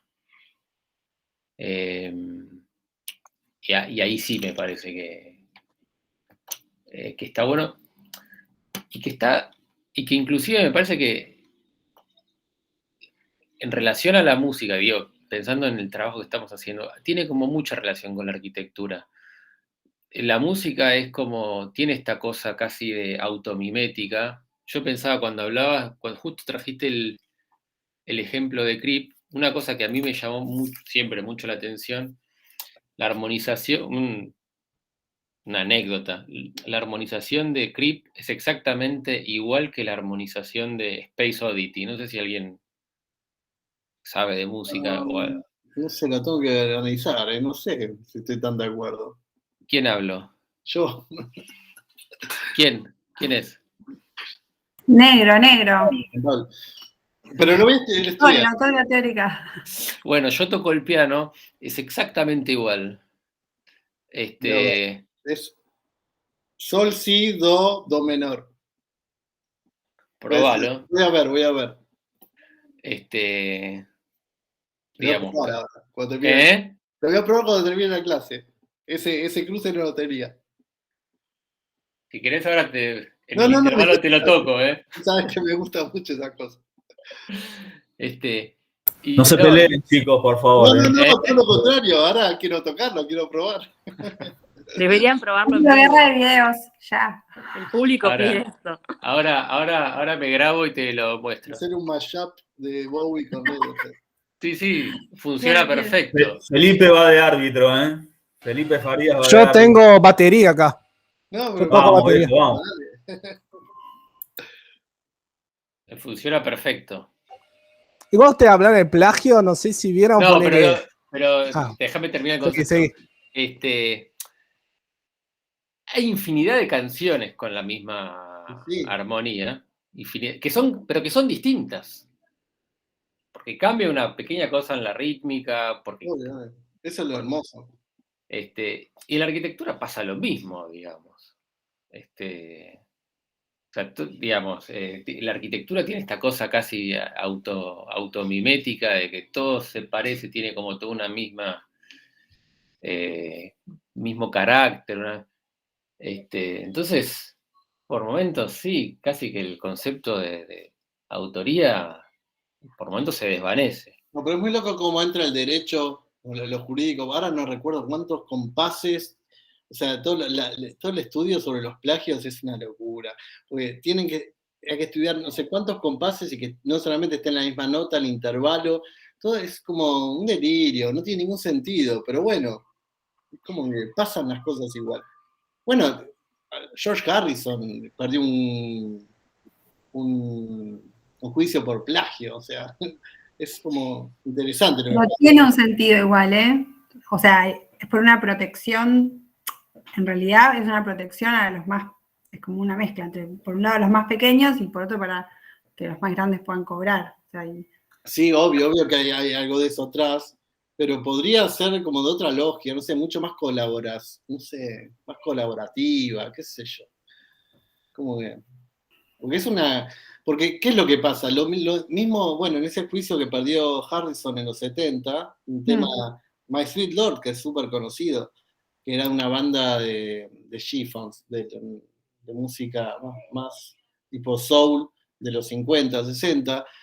Él dice que, bueno, en algún momento lo escuchó, le quedó grabado y le sonaba y le gustó y no sabe ni de dónde lo sacó. No sabía ni de dónde sacó. Y eso pasa, todo el tiempo nos pasa como arquitectos, como arquitectas, ¿no? Como proyectistas. Y, no sé, es como cuando Jorge decía que está en el cerebelo, ¿no? Uno incorpora información y después no sabe por dónde sale. Y en la música es súper visible eso, ¿no? Uno empieza a tararear algo, no sabe de dónde lo sacó y con eso quizás es la partecita de otra cosa. Pero sí funcionan también un poco los circuitos de la creatividad, ¿no? Nada surge de la nada, ¿no? Siempre hay algo a lo que remite. Ahí les copié, les puse la casa Pentimento de Sáenz Vaquero, no sé si la conocen todos. Sáenz Vaquero es de la generación, digamos, Solano Benítez. No solamente es como de la generación, sino es como es del grupo de amigos, fueron como compartiendo conferencias y hacen como arquitectura desde Latinoamérica, como un lenguaje propio y toda una construcción de identidad. Y esa casa, por ejemplo, la cuenta diciendo, yo agarré la escalera de Rafa Iglesias, que todos conocemos, que va como incrustadita la de madera. Me pareció maravillosa la idea de Rafa y la usé para incrustar y para trabajar esto. El trabajo sobre estas piecitas que hace Solano, que a mí me parece increíble, lo tomé para desarrollar la pieza. Y él, o sea, agarró como su top 5, que en realidad son sus amigos, y cuenta esa casa inspirándose en como qué pedazo le robó a cada uno, y es otra casa. Parece una casa de tarimas. Sáenz Vaquero es español, pero vive en Ecuador. trabaja ahí. Y está buenísimo, digamos, lo que hace. Y digo, lo cuenta a partir de eso. No es lo mismo que robarte un compás o una melodía, porque eso es idéntico. ¿Entendés? O sea, pasa algo, con la música, por ejemplo, pasa algo que por ahí agarran a alguien, le piden que arme unos temas. Digo, hay gente, mucha gente que no escribe sus temas, se lo escriben otras personas. Y eso se registra, o sea, hay como formas de registrar y todo, porque si no después toda esa facturación que se produce va para la persona equivocada, digamos, tiene que ver con eso. Como una protección, viste que siempre las leyes surgen generalmente después del delito o de la... Bueno, del problema o lo que trajo un agravio contra alguien. Pero después está, no sé, otro caso, por ejemplo, bastante importante, que conozco también de cerca, pero fue muy impresionante porque no sabía que hasta eso estaba como, existe como, me voy cebando y voy registrando todo. ¿Sabe que cómo cae la cerveza Quilmes, que hace una vueltita ahí en la publicidad, está registrado? Digo, o sea, es una publicidad de cerveza, no puede como rodar del mismo modo, porque eso está registrado por Quilmes. Y Sika se puso a producir, la empresa que hace de electricidad, que hace térmicas y llaves de luz y todo eso, le copió a Cambre, exacto, un modelo exacto, y unas llaves térmicas idénticas a Siemens. Y Siemens acá tiene registrado y entonces no la puede fabricar en la Argentina. Tuvo que, o sea, la fabrica y las vende, ponerle en Colombia, creo, porque allá no existe esa ley de patentes que protege y no sé qué, entonces acá eso no se puede producir. Entonces, sí, era... es como, no es, pero es ridículo, está hasta patentado el sonido de la Harley Davidson. Claro. La moto no puede copiar el mismo sonido. El año pasado en la Fórmula 1, un equipo había sido acusado de copiar al Mercedes del año anterior. Al final no pasó nada, pero no sé, yo creo que cada vez estoy más en contra de esa mirada. Yo creo que lo de la música se resuelve de manera colaborativa, decir, sí, la verdad es que me copié esto, tomá. Como un homenaje, no sé. Sí, el tema es cuando no hay reelaboración, digamos. Claro, bueno. Claro, una cosa es la reproducción Cuando es exacta. exactamente igual, sí, no. Sí, Pero la arquitectura no toma exactamente igual. Bueno, a veces sí. A veces, digo, por ejemplo, yo tengo un muy amigo, Nico Togo, le copian los muebles tal cual. Es indignante. Claro, no, estoy de acuerdo con esa posición, Fede. Y la ley no lo protege porque, digamos, es tan engorroso la ley de, digamos, de patentes para ese tipo de cosas que antes de producir cada mueble tendría que tener, digamos, la patente, o sea, es como imposible, digamos, sacar un mueble al mercado y tenerlo patentado antes. Entonces... Bueno, pero por eso, ahí el problema es la copia o que no cobre, o que no esté... Ese es me parece que es más jurídico y económico el tema que... Sí, tal cual. No, es económico porque él invierte un montón de guita en desarrollo. Claro. Porque es un re laburo diseñar un mueble. Obvio. Quizás no es solamente económico. Digo, en el caso de un músico, el tipo puso una cierta cuota de su ser en inventar una música, una melodía. Y que te roben eso, no sé si está muy bueno, la verdad. Salvo que lo hagan con un cierto humor, qué sé yo. Como el Batman del Gordo Casero. ¿Entendés? Como algún tipo de reelaboración tiene que existir. Yo estoy de acuerdo con Fede. Bueno, y por eso me parece bueno el ejemplo que puso José. Me parece que ahí sí hay una reelaboración muy interesante, pero agarrar y copiar una cosa, hacerla igual, porque yo creo que incluso los chinos, y en el caso que vos estabas mostrando, Juan, siempre hay una reelaboración. Claro, por eso, sí, es que es así. Ninguna es igual. Solo en el aprendizaje aparece como la cuestión. No, igual. Pero en la tradición, incluso en la tradición Beaux-Arts, la copia es muy importante, copiar a los maestros para aprender las técnicas. Por eso lo que digo que es una cuestión más de la modernidad, casi diría del siglo XIX para acá. Sí, tal cual. Bueno, yo creo lo que que pasa que sí, perdón. Que coincide con el auge del capitalista, por eso la relación está ahí. Está directamente con el dinero. Hay algo como esto que aparece en el Renacimiento con el principio del nacimiento del autor. Eso va atravesando un montón de momentos y por ahí ahora estamos ya como en la exacerba, o sea, atravesamos un momento, de hecho en arquitectura pasa mucho que en estas generaciones por suerte ya no, pero los que tienen padres o tíos o algo, madres arquitectas, habrán escuchado alguna vez, el tema, digamos, en la época de formación de lo que son nuestros antecesores, hay una cuestión como de ego y de autoría y del arquitecto, arquitecta como ente único, que ahora por suerte no es así, digamos, eso cambió un montón. Pero son paradigmas recontra importantes, me parece que se van moviendo, y esto que plantea Juan, yo soy como fan de esta teórica, Juan, porque es como una cosa espectacular, o sea, es como, está bueno que esto suceda. Después, los vericuetos económicos y más, hay que charlarlo, ¿no? Pero yo estoy más a favor de, digamos, la casa pentimento. O sea, digo, tomo cosas, o esto que decía Fede, la armonía de esta obra y esta obra es la misma, pero el producto que se arma es otra cosa. No es lo mismo. Que más allá, también, incluso más allá, José, de eso, los estudios jóvenes latinoamericanos, en la autoría de sus obras, están ellos, sus socios, el electricista, el albañil, con el nombre del albañil, digamos. Y si bien puede ser, no sé, una militancia snob, yo no creo que sean tan así. Me parece que hay una reflexión de quiénes somos los autores de las obras, que no es el arquitecto que proyectó y pone la firma, sino todos los ñatos que están ahí debajo del sol, tejiendo, poniendo los ladrillos, armando los hierros de las losas. Ahí también, ¿quién es el autor de la obra? Y es súper interesante cómo los estudios contemporáneos que están en la franja de los 30, 20 y pico, 30, está todo el listado. No nos dejes Son afuera 50. No nos dejes afuera a los post 40.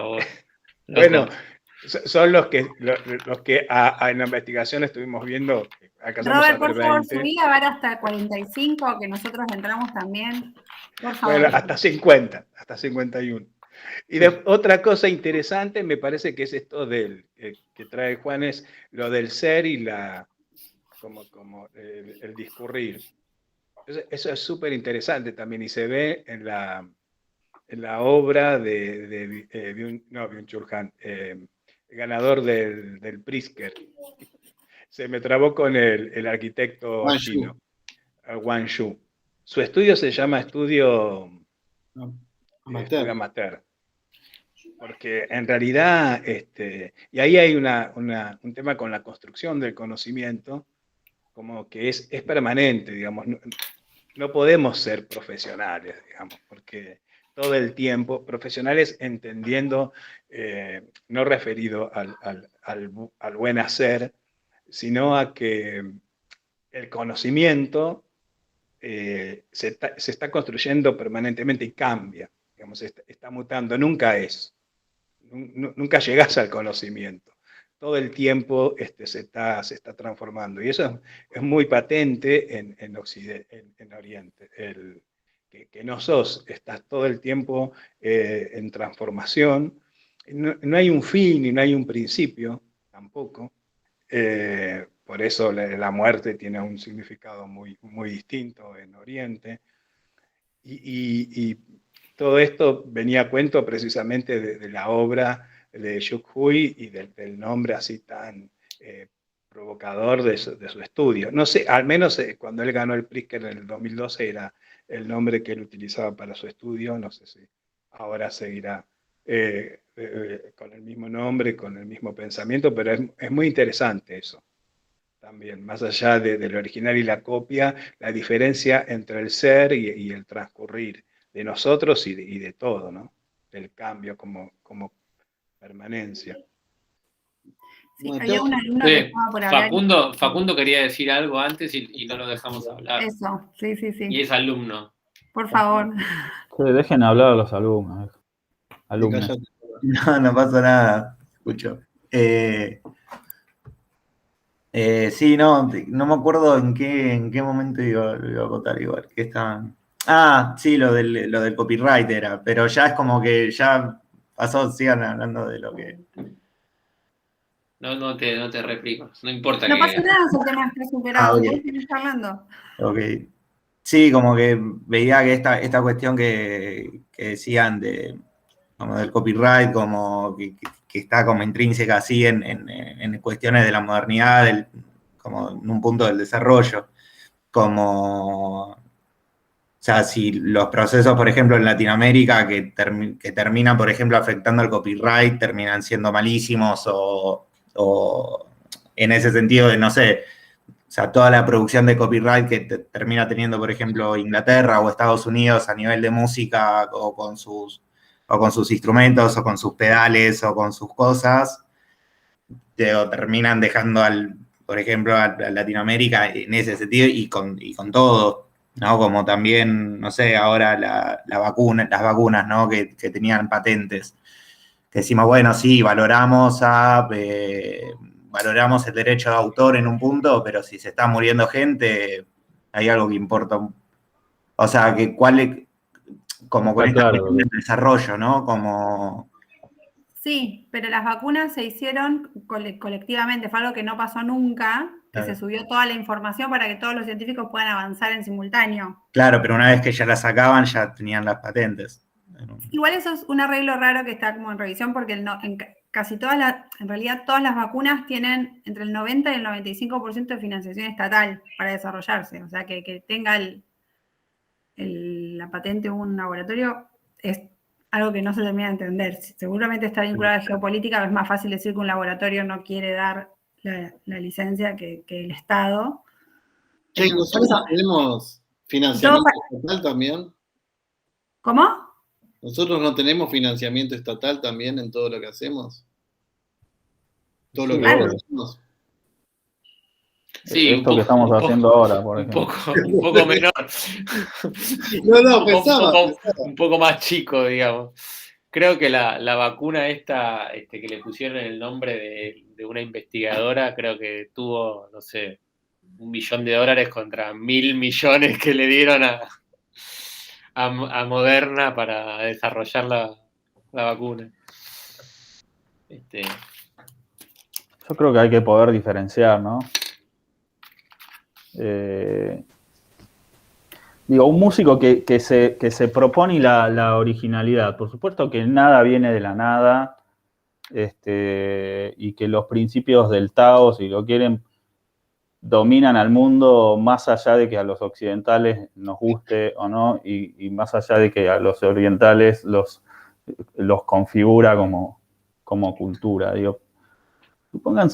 Suponete vos, Facu, que sos un músico y que buscaste una melodía que es relativamente original y lo lográs. ¿Qué pensás si viene una corporación precisamente, te la afana, la patenta porque tiene el poder para patentar, y no te reconoce nada de esa autoría? Ahí es doble el problema, porque seguramente vos te vas a sentir mal, y no pudiste, o quizás no tenés el dinero para hacer una patente. Sí lo tiene una compañía, entonces el problema del reconocimiento de la autoría es doblemente problemático. Vos te quedaste sin el reconocimiento de un trabajo intelectual, y una compañía, porque además pasa esto. Pasa siempre eso. Pasa muy seguido, entonces quizás el problema no es tanto la patente como algún tipo de reconocimiento. Sobre todo, también me imagino los estudios chicos que existen y les puede pasar lo mismo, digamos. Sí, obvio, a mí En ese sentido, como, no sé, en la teórica que mencionaba Juan, como la frase esta de Picasso de que el verdadero artista roba, como en un punto yo creo que hoy en día ya estamos más maduros o más grandes para poder decir, bueno, como el verdadero artista, digo, invita. Si a vos te gusta una idea de alguien, vas y lo invitás, esa es la actitud que me parece siempre de Claramente. guerra. Si hay alguien que era muy... Le robás a alguien que encima, no sé, tiene 2,50 pesos comparado con vos y vos tenés mucho más poder y vos tenés, digo, mínimo invitalo, mencionalo, no sé.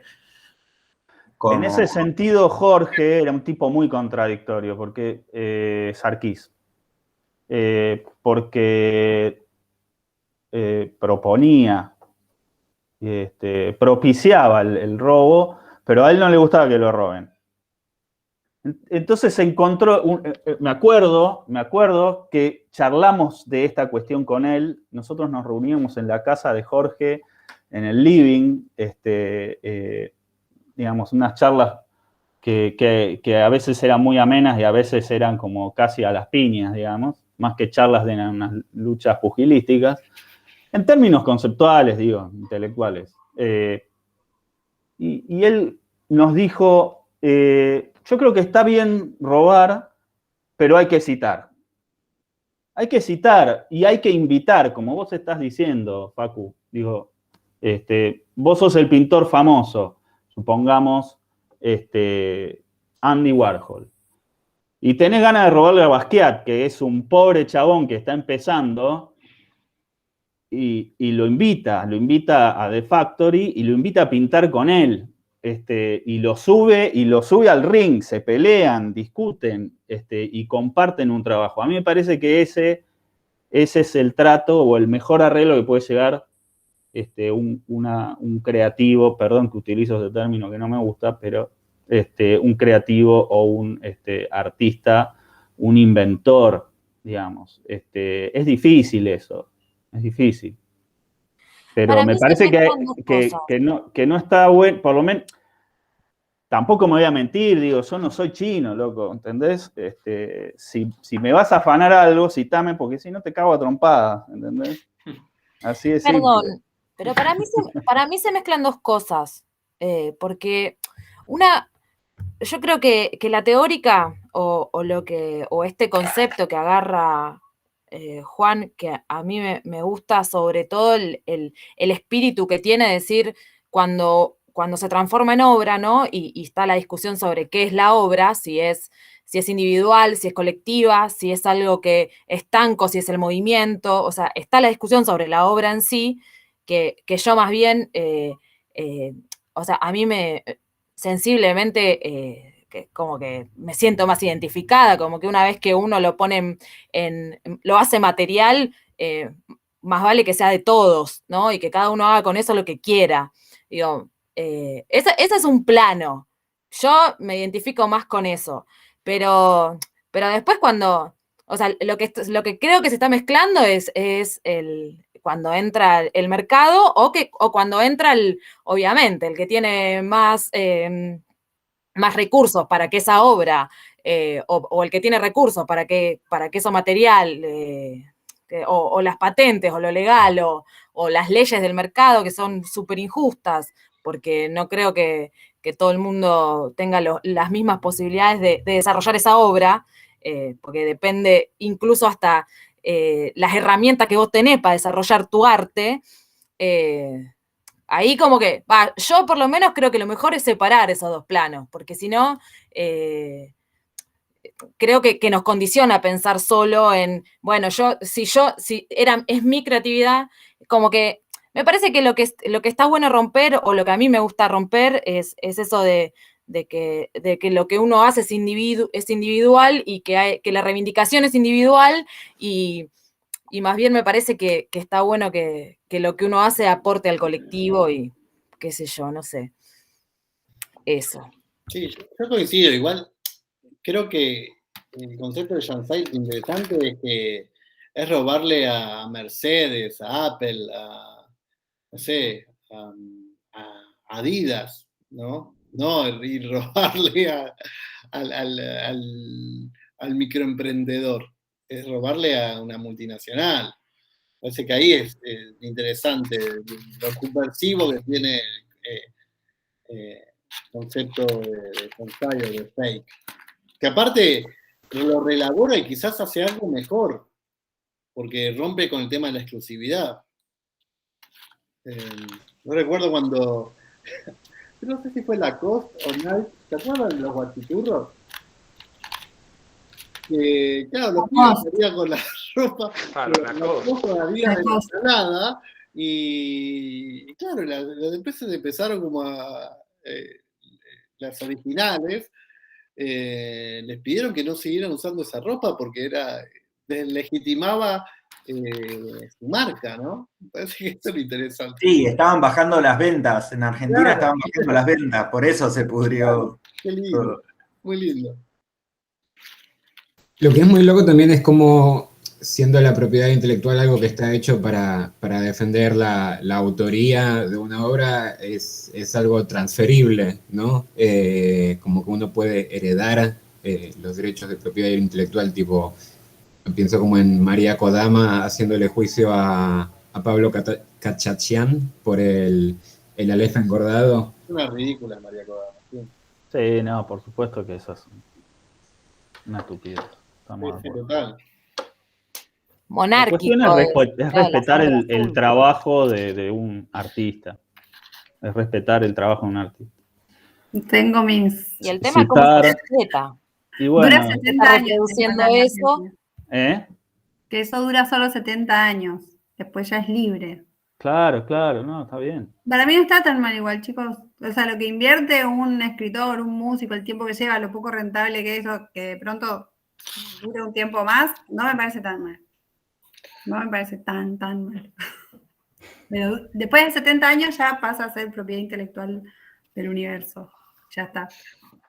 Pero bueno. Había un caso histórico con respecto a la marcha de San Lorenzo, que la había escrito un esclavo.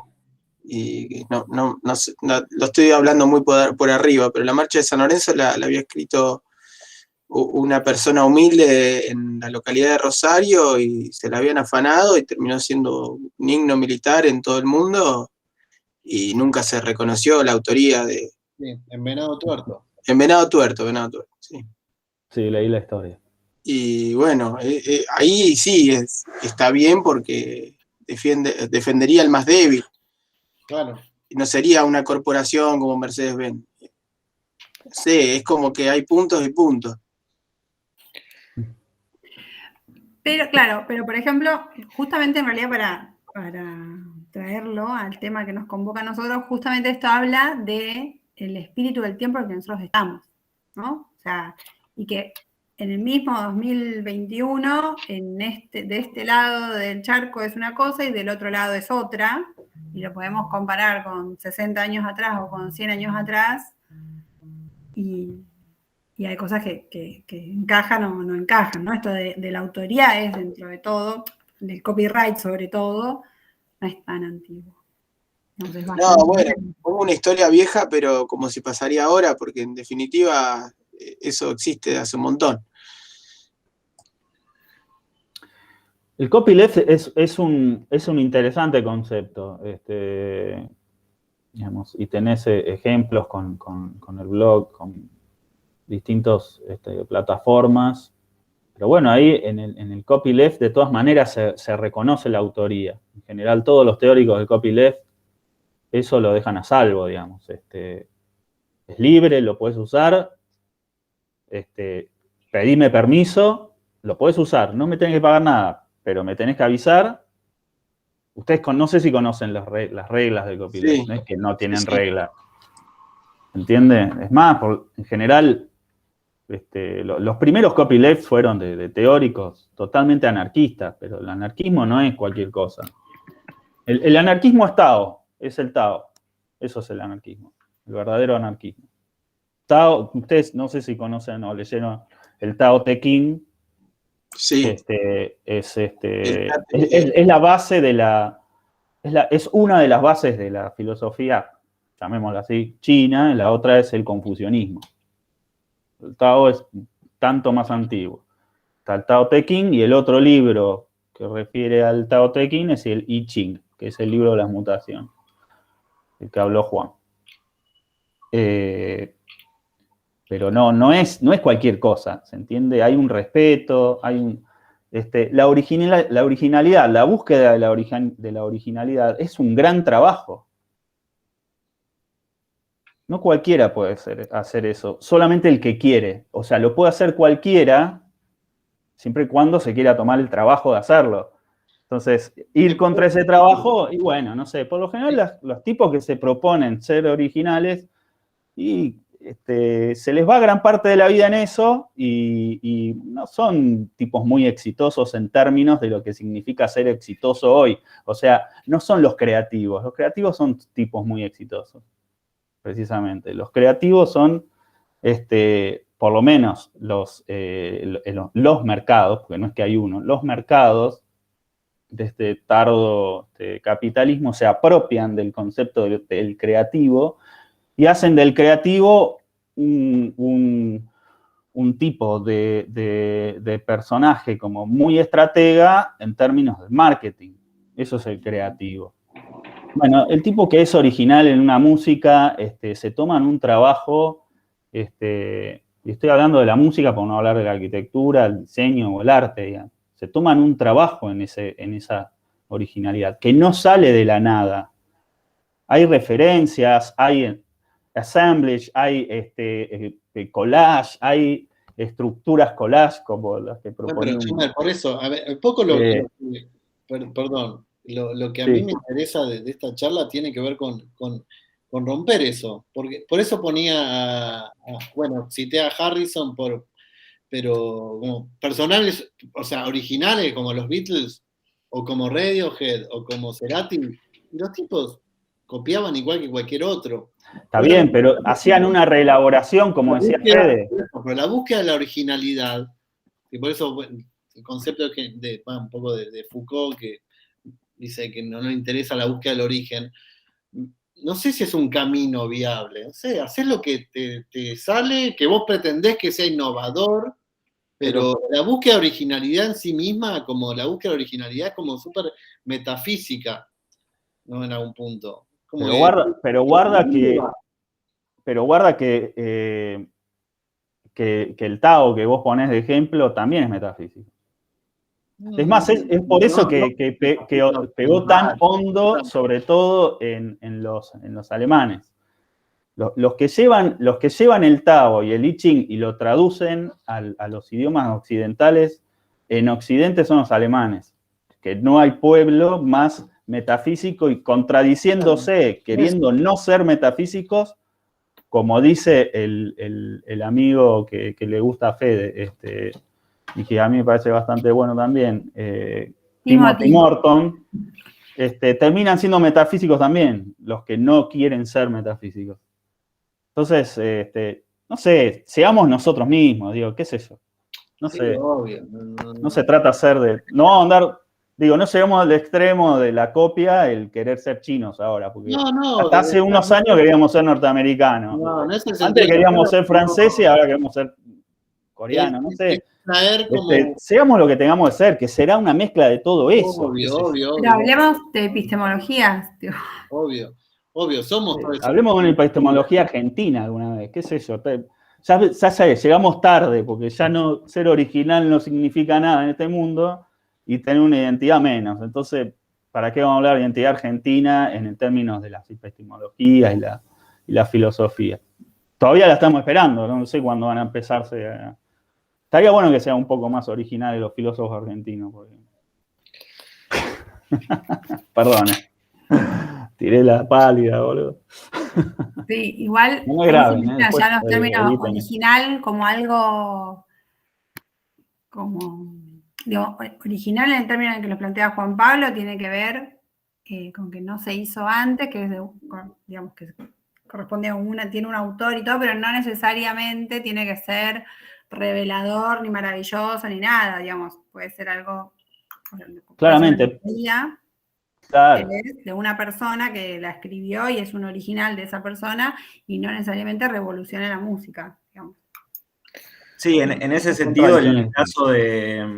como el caso de Barrett y Gilmour en Pink Floyd está bueno, como Barrett es toda la esencia de Pink Floyd y se drogó hasta la médula para poder llegar a todo eso y a los cosmos y a las luces, espejos y todo eso, y después cuando no le da, o sea, cuando no lo pudieron exprimir más, pasan a Gilmour, pero igual Gilmour reconoce toda esa esencia y toda plata que le llega a Gilmour hoy en día como se la sigue dando, o sea, sigue dándose la Barrett.